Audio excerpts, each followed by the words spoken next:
tell the world who you are, tell the world what you want to do. Obviously, we want to market what we want to do because we don't want to be miserable. But they also told me, don't just get rid of everything else. Don't throw the baby out with the bathwater because there's going to be periods of uncertainty. Hello, everyone. Welcome back to another brand new episode of the What the Nell Podcast with yours truly, Nell Tice. We are here with my beautiful co-host, Mikee Benz, for another episode of the EcoPreneur's Edge edition. And Mikee, welcome back. Thanks, Nell. As always, I'm sure everyone's tired of hearing it, but it's an honor to be here. I love doing this. For those who don't know me, I am Mikee with two E's. The two E's in my name stand for the environment and everyone, the two things that I care about most. And I am a Central Pennsylvania business owner and sustainability coach, specializing in eco-friendly platinum and blonding services right here at Metro Mikee's in downtown Harrisburg. But I have been, as an adult, somebody who champions sustainability, whether that's eco-friendly, in my salon and home life, or in my business sustainability. Most businesses fail in the first year, and the rest of them that don't, fail in year 2 to 5. So my salon this year turns, oh goodness, 13 years old, which is my lucky number. So congratulations. I've made it through both of those statistics, and I feel called and compelled to share my knowledge and expertise as a specialist in my industry. That's great, Mikee. Thank you. I'll do the same here. I'll take a moment to say, if you don't know who I am, if this is your first episode of What the Nell, welcome. My name is Nell Tice. I am co-owner, co-founder of Enticing Media, where we help business owners and entrepreneurs create content and help spread their message to the world. We specialize in business owners as well as entrepreneurs, and it's been a ride of about 5 years full time, or no, not full time. We've been in business for 5 years, so we're making it. We're doing it. we're doing all of that, and but we both mentioned that we specialize in things, Mikee, and does that have anything to do with the theme of today's episode? I think it might. We segued right into our topic for today, and that is, we're recording this in 2025, and for at least since COVID era and even before, everyone was coaching towards specialize in your industry, specialize in your field, specialize in your, small local sustainable business. And I have, as I said, become and made myself and marketed myself as an eco-friendly platinum and blonding specialist. You want highlights, you're going to get them the best from me. You want, an all-over platinum card, which is going from whatever we have to Gwen Stefani, blonde. I'm the person, and I'm going to do it properly. I'm going to have a consult, and I'm going to tell you all the things that I know to be our best course of action and work with you to get you there however we need to. But that's what I was coached to do by the internet, by social media, by Google ads, by, every life coach I've ever seen on Instagram. But I did get a little piece of advice from a mentor friend that I look up to while I was transitioning my salon into being a specialist salon. And that was, do your specialty, market yourself, tell the world who you are, tell the world what you want to do. Obviously, we want to market what we want to do because we don't want to be miserable in our job, our career, our small business, our large business. Yeah. But they also told me, don't just get rid of everything else. Don't throw the baby out with the bathwater. Because there's going to be periods of uncertainty, which I got this advice pre-COVID. COVID happened, and on the flip side, while I was still marketing myself, there were people in different scenarios in their life, and not everyone always has the willpower for the maintenance upkeep of being, all over platinum blonde Gwen Stefani Harajuku babe. Um, and not everyone always has the budget, and not everyone wants to deal with going to see their hairdresser every 3 to 4 weeks when they just had a baby. And so Yeah. these people, these friends, my clients personally, are still valued members, of my business, but my community. And I want them to look and feel their best, no matter what period of life I'm in or they're in. Sure. And so I never specialized my business down so far that I let go of everything else. And I think that, well, now I'll let you interject there, but I have some more thoughts on this too. Yeah, well, this is a big topic, and first of all, I will say I have personally been a victim of blending that has been done incorrectly. So I know how important it is to go to someone that knows what they're doing, and that's how I found Isaac, that we had on in a previous episode.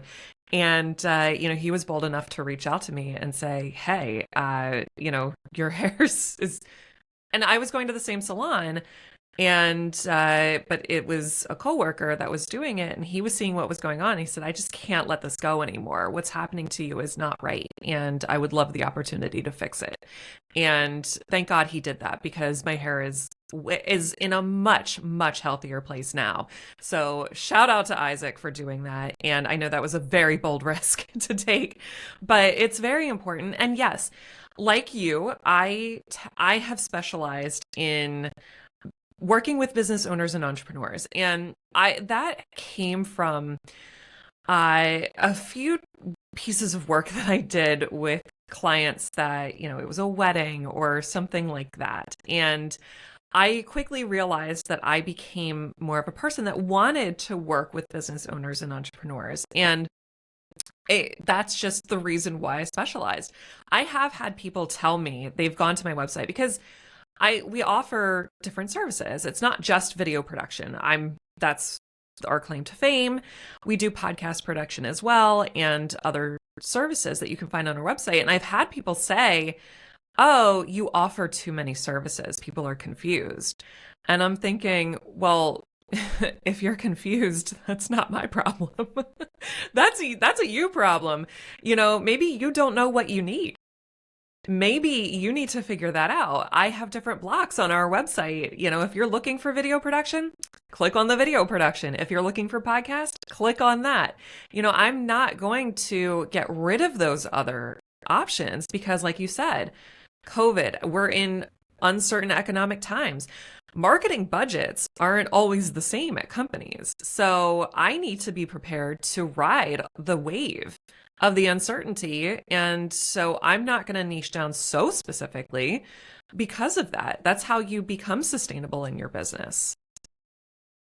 So good, Nell. And this conversation is making me think so many things. I'd love to remind me to give the origin story of how I became a blonde specialist. But going off of what you said and our topic, it's for a time there was, the only way to gain traction via some of the main marketing systems, Google Analytics, Yelp for Business, all the social medias, was to make content that pleased the algorithm. The Right. algorithm would show it to other people, and if it was something that they found interesting, then they could consume the content. But what we noticed is that the algorithms weren't working.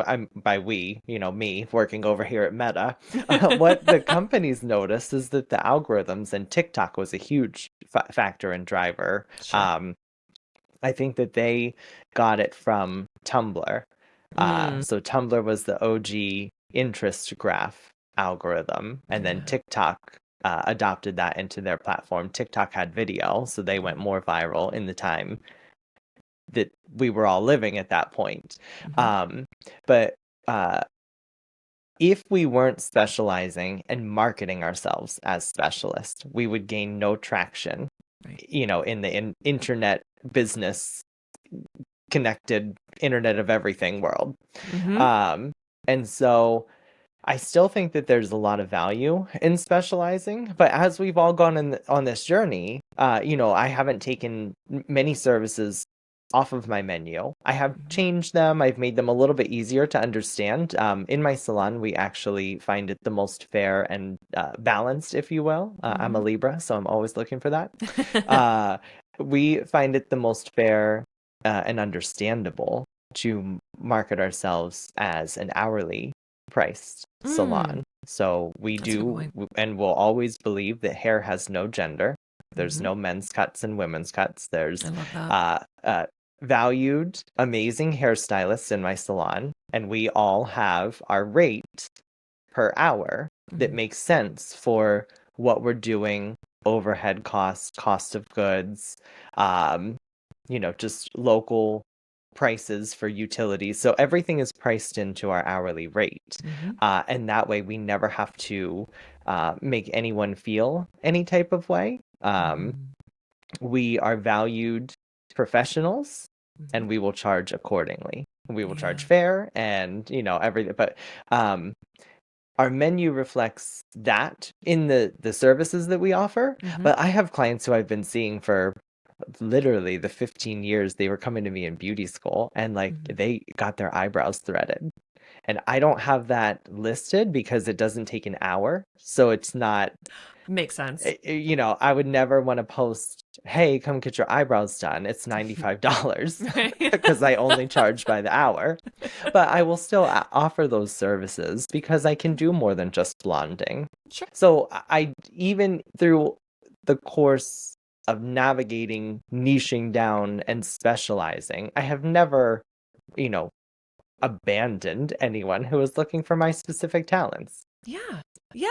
And that's a really good point. We talk about all the time people do business with you because they like, know, and trust you. So it's you that they're looking for. And, someone that comes to me, and I don't list this at all. I have set up Shopify sites for people. I've set up websites, the Wix or Squarespace and sites like that.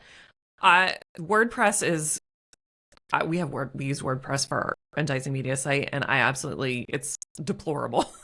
But I can do it. If somebody comes to me and says, "Hey, I love your website. Can you do that for me?" I'm not going to turn it down because I do know how to do it. I may not specialize in it, nor do I want to specialize in it, but it's an opportunity that, if people are coming to me and they say, I really want to work with you, how can I do that?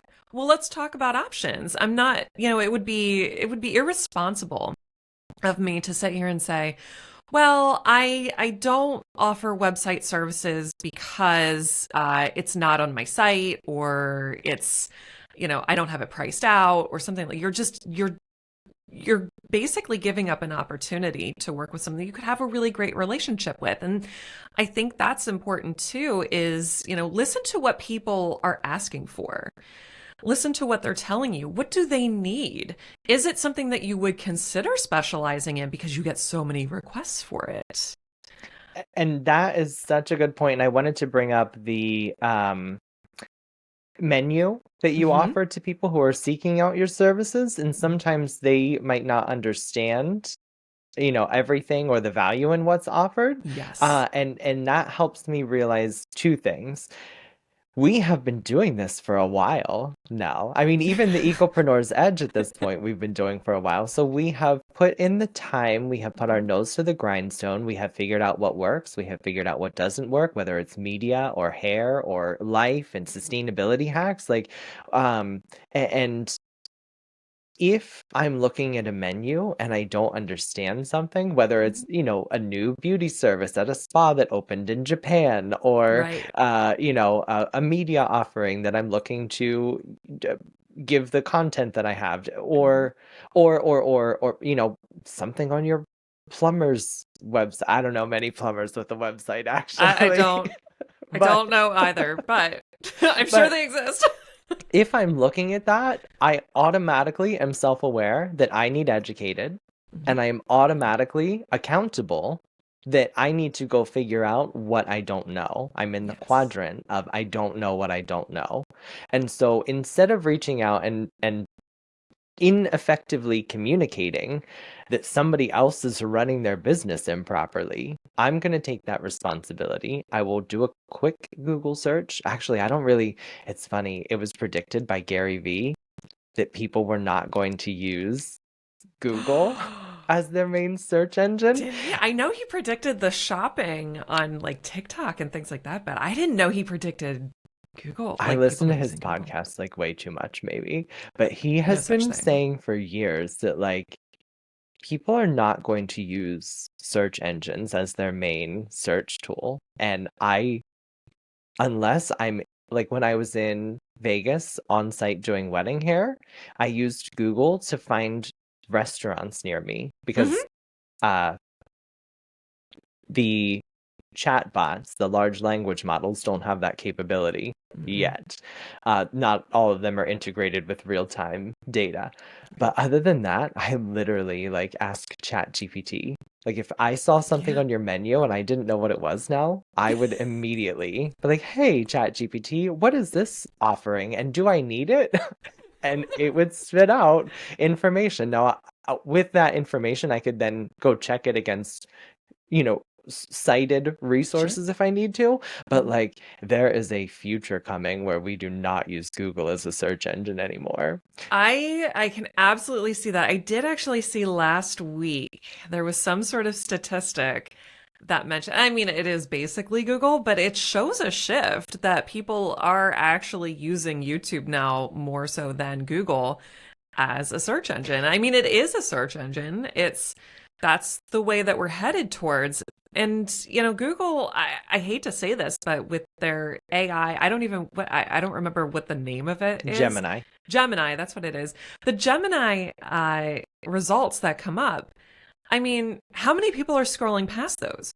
How many people have gotten their answer from the Gemini result? And so Google is actually taking away from the results of the businesses and the websites that they're listing where people would originally have gotten their information from. So I think that's going to create a lack of trust in Google, and they're really kind of shooting themselves in the foot. Or it sounds like they're shifting to specialize in a different kind of technology. So Ooh. it's funny, I didn't know, I knew that Google was the number one search engine in the world, and I knew that YouTube was the number two search Mm-hmm. engine in the world. Mm-hmm. Um, I didn't know until you just told me now that that had switched, but I knew that was coming too. Mm-hmm. I know that the switch is coming where we use AI chatbots as our main search engine Mm-hmm. over probably Google or YouTube because I, Yeah. I know because it's so easy for me to do it myself. But my point for all of this super interesting conversation was that um, we seek out specialists Yeah. to know what the hell we're talking about. Absolutely. And so when we're looking at menus, when we're doing that, and it is a company or a brand that, we're interested in or we've gained trust in, uh, use their expertise. I wanted to mention that one of the most powerful things that was on my menu, now I'm trying to build my new stylist in the salon. So I took it Yeah. off because like any new client goes right to him. He's doing phenomenal. Oh, Love that's it. awesome. So, so, so happy. But one of the most powerful things that you could invest in before was a digital consultation with myself because I Ooh. don't have much time for it. So on my only day off, I would do Mm-hmm. digital consultations for new people seeking out my specialized services. It was $25 for 15 minutes, Mm-hmm. and it was one of the most powerful tools, even if you didn't receive or book or I didn't recommend services because I'm not a good fit for everyone. I know Sure. that. Like I have my own flaws and I will see it a mile away. Even if a person didn't request to receive services at my salon, the information that you would gain from 15 minutes of me uh, was so powerful. If we Yeah. were a good fit, I would use my specialist tools to bring you to your goals. And even beyond that, one of my questions during my digital consultation is, are there any services that you would like to add on to whatever? Mm. Because if we're doing your hair color and you need your toner to sit, I can do your eyebrows. Oh, that's so I great. can do your waxing. I So can smart. do, Yeah. so there's um, many tools that a specialist has that somebody who wasn't a specialist with that expertise and knowledge and education and demand and charisma, or the Riz, as the kids call it. If you're seeking out a specialist, they're going to have that.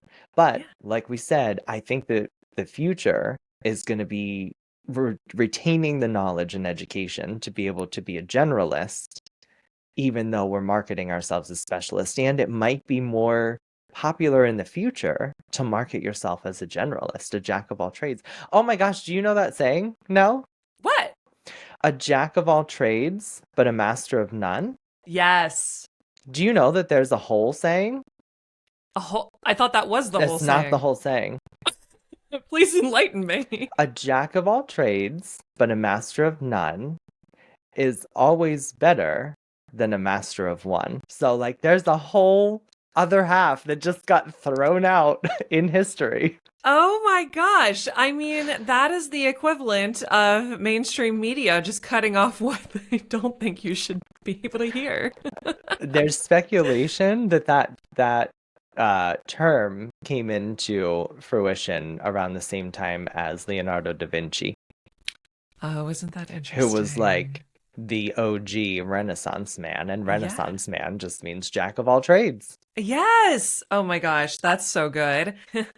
Yeah, it's interesting, and similarly, I obviously, if I am a blonde, I did seek out what I thought was a specialist when I was going. It's just you're so sensitive to things. Your hair turns green and chlorine in the pool and things like that. And typically, I mean, my hair is finer, so it didn't used to be that way. But I know that it's easily susceptible to breakage and things like that. So I was seeking out a specialist. It's the same thing if you have a health or medical situation. If you have the opportunity to go to a general practitioner, but if you have something that's going on specifically, like say with your knee, you're going to go to an orthopedic specialist.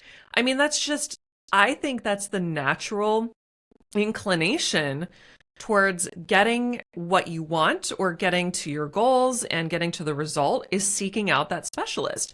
But yeah, overall, I think you have to maintain those other options as well, and maybe just not market them as hard and have them available as add-on services and market them in other ways to still make you to continue your relevancy, sustain your relevancy, but also, yeah, keep educating yourself on all of that, but keep that specialist in your heart, because that's truly who you are. As long as it brings you joy. Exactly. Exactly. I That's a really good point too. As long as it continues to bring you joy, that's, I think, how it's best to operate. would hate to see somebody out here. I want to be a specialist in whatever. I hate doing this. I've also heard some conflicting reports recently too. We always, you hear, oh, you should be passionate about what you do. You should love what you do. And I heard I was listening to a podcast recently, and I believe the guest was Rick Caruso, who, a politician in Southern California, but also owner operator of The Grove in Southern California, that very popular shopping space. But he basically said, you don't necessarily need to love what you do. You need to pick something that you do well and do that. So I always tell everyone that, like, there's really only two ways for success, because we have limited time in our day and we need to sleep. So either find a job, career, industry where you do love what you do, or accept the fact that that doesn't exist, because there are people who will just never be happy at work. Yeah. But what we need to do then is find what we're happy at outside of work, and just remember that all the misery is getting us money and time to go do the things that we love when we're outside of work. Yeah. So the key there is find what you love. If it's in work, then do that. If it's out of work, then just work really hard to do that outside of work. Mm-hmm. Yeah, I love that. That makes a lot of sense to me too. It's and I think that one of the biggest lessons that I've learned recently, especially after I had someone say, "Oh, you offer too many services on your website," there's going to be advice that you get for something like that. There's going to be someone else that takes a look at the website and they go, "Oh, you don't offer enough services." Or you offer the right amount. It really is all relevant. And the more noise that you can filter out and do what's truly calling to you in your heart, I think is how you're really going to be best off. Yep, I'm reminded of another gem that I got, in terms of like my self-worth and value, if you will. I know who I am. I know what I bring to the table, and I'm not afraid to eat alone. So basically, I would tell anyone that, I'm offering what I'm offering. If it fits, then it fits. If not, I will give referrals. Yeah. I will help support other local businesses to help anyone who seeks out my, effort, time, and attention. I want them to have a great life and great career as well. Absolutely. Yeah, that is something that I've done that before as well, and that feels good. It's not just like you're giving up an opportunity or you're giving up business or anything like that. It's realizing that you maybe aren't the right fit for someone, but someone that is, and you can pass them along to that person. I mean, that whole cycle to me feels really good. And that feels like a really good entrepreneurial practice to get into. Being able to say no, but saying, hey, I know someone who is a good fit for you. And that's really important because, there's so many different types of business owners out there. And just being able to have that ability, I think, also increases the chances that that person might come back to you for something else in the future when it is the right time. I was going to do my Mikey drop moment and say that a lot of the times the people that I've referred out have ended up being the ones who, even if they aren't necessarily impressed by my menu or pricing offerings, they are impressed by my authenticity and my genuine caring, that I just wanted them to have the best outcome. That a lot of them are like, okay, Mikey, I'm ready to play by your rules. I'm coming back. Yeah, that's a really good Mikey drop moment. And I think that's the perfect way to wrap up this episode. And I hope that anybody that's been listening or watching this has found some value and has even helped you, come to some sort of conclusion in your journey about, what should you offer? Who should you offer to? What should you specialize in? Should you be a generalist? And all of those questions. I hope that maybe this offered some sort of clarity for you. And Mikey, thanks again for just always bringing the value, the authenticity, and everything that you do bring to the table. And let me tell you, you are not eating alone, my friend. Yay. It's so awkward. Table for one. Table for one. I used to love doing table for one when I was traveling for a job that I had. And I just absolutely loved it. I would sit there with a glass of wine and like a bowl of pasta and just people watch all day. And not all day, but the time that I was there. So I was actually really happy that there wasn't like a seat at the bar or something like that. But, that's not for everyone. So, this maybe this episode will help clarify that for some people too. So, of course, Mikey, thank you again. And thank you to everyone listening and watching. If you are listening on your favorite audio platform, make sure you leave us a review. We would absolutely love to hear how we're doing. Get us some feedback and give us some ideas for future episodes. And if you think you'd make a great guest, certainly reach out. And if you are watching on YouTube, don't forget to subscribe to the channel, like this video, share it with a friend, because undoubtedly you know someone else that needs to hear this message too. So thank you again. And as always, I will catch you on the next one.